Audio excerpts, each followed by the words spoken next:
cathedral, St. Werburger's, what an odd name, which goes back forever. It used to be an abbey, although the monks were all kicked out in 1542 by horrible Henry VIII. Plague, not too bad, not like London. It says that in the Civil War the Earls of Selchester were royalists and held the castle for 6 weeks against Cromwell's troops. That's not quite true, because it was actually the Countess of Selchester who defended the castle. She sounds a spirited lady. She and the servants kept off the parliamentary forces for 3 weeks. Her hubby, the Earl, was elsewhere. Typical man.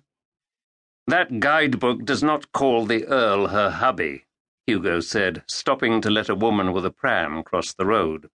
The street narrowed into a maze of medieval streets, where some of the half-timbered houses had upper floors that overhung the pavement.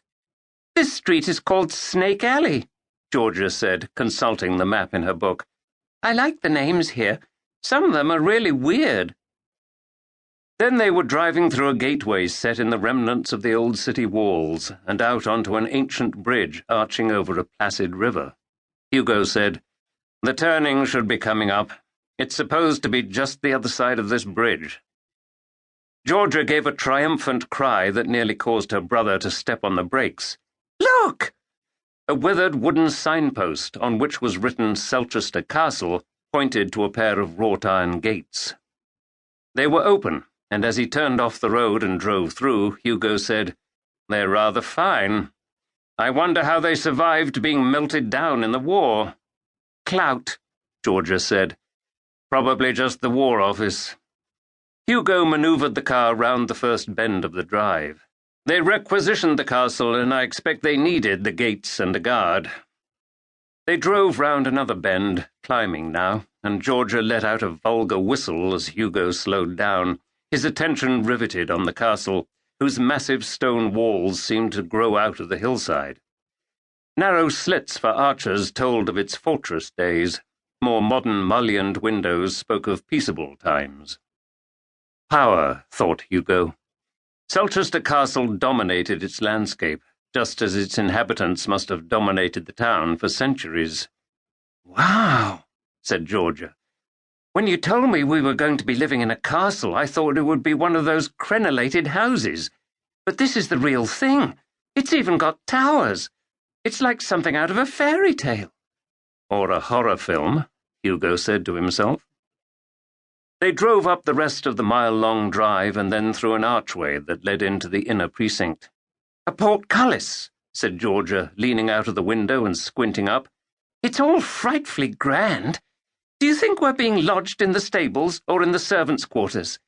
Hugo was so eager to stop the car and get out that he would willingly have accepted accommodation in a loose box. He said, "I'm supposed to go round to the left of the stables. No, we aren't being lodged there, as far as I know. It's where they garage cars." "That way, then," Georgia said, pointing to another archway set beneath a handsome clock that had stopped at 11:10. The car rumbled over a cobbled courtyard, every jolt making Hugo grimace, and he thankfully rolled the car into an open space in a kind of barn. He sat back in his seat, his hands off the wheel, his eyes shut, and gave out a long sigh. Georgia said, "Buck up, old thing. We've made it. You can go and stick your leg in a mustard bath or Epsom salts or whatever does it good. I expect you'll be hopping about for a day or two, but at least we're here in your precious car, too. I told you we should have come by train." Hugo now heartily wished they had, but Georgia was right. He was here, and so was the car.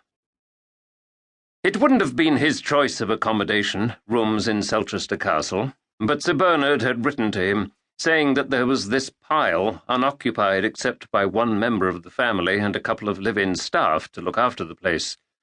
"Lord Selchester disappeared a few years ago, and so the castle is in the hands of the trustees. You'll be more comfortable there than putting up in some boarding-house in the town." Hugo wasn't sure comfortable was the adjective he would have chosen. This vast and ancient edifice looked as though none of its builders or occupants had ever cared much for comfort.